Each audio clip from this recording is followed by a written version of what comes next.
In a world that sometimes felt too fast, too loud, and too lonely, dogs quietly decided to become our companions.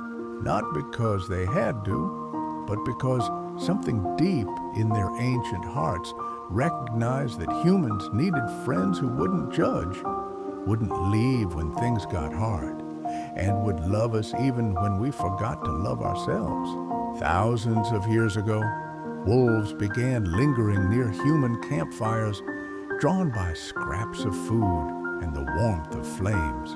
Over generations, the friendliest ones stayed closer, their descendants evolving into the dogs we know today.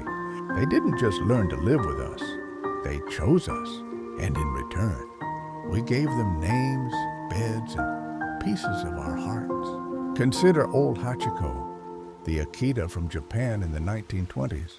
Every morning, he walked with his owner, Professor Ueno, to the Shibuya train station. Every evening, he returned to wait for the professor's train home. One day in 1925, the professor suffered a sudden stroke at work and never came back. Hachiko didn't understand death, so he kept going back every single day for nearly 10 years. Rain, snow, crowds, seasons changing around him, he waited at that same spot until his own gentle heart finally stopped in 1935. People noticed. They fed him, they admired him, and when he passed, they built a bronze statue right there at Shibuya Crossing so the world would remember what loyalty looks like. Far away in Scotland, Greyfriars Bobby told a similar story.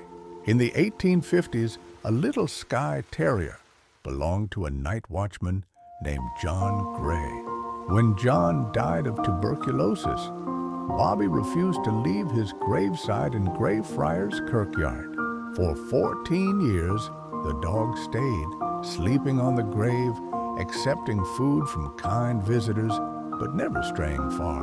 The townspeople built him a shelter, and when he finally passed at 16, they buried him near his master and erected a statue that still stands today, a tiny monument to unbreakable devotion.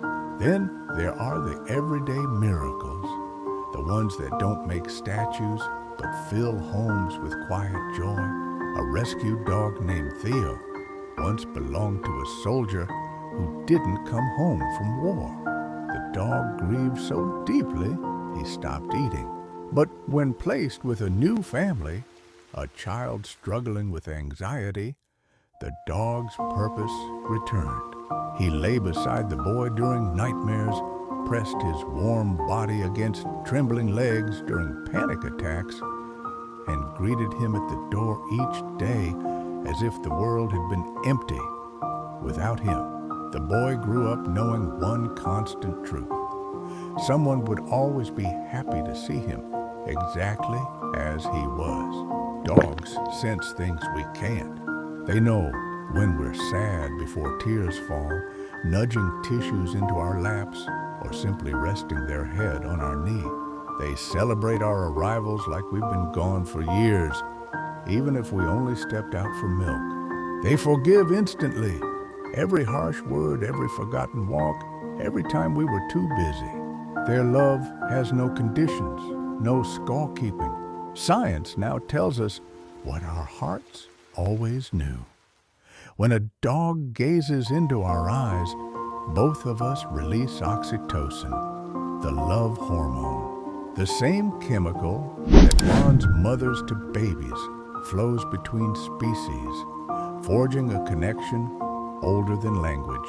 They protect us, sometimes with their very lives. There are countless stories of dogs barking to wake families from house fires, dragging children from rivers, standing between their people and danger without hesitation. But even more often, they save us quietly, by giving us a reason to get out of bed on dark mornings, by making us laugh when nothing else can, by reminding us that joy can be as simple as chasing a ball or sharing silence on the couch. And when their time comes, because time is the one thing we cannot give them back, we hold them close, whisper thanks for every wag and every wet-nosed nudge, and promise to carry their love forward. Their paw prints stay on our souls long after the house grows quiet. So yes, dogs are our best friends, not because they fetch or guard or perform tricks, but because they show us what love can be when it asks for almost nothing in return.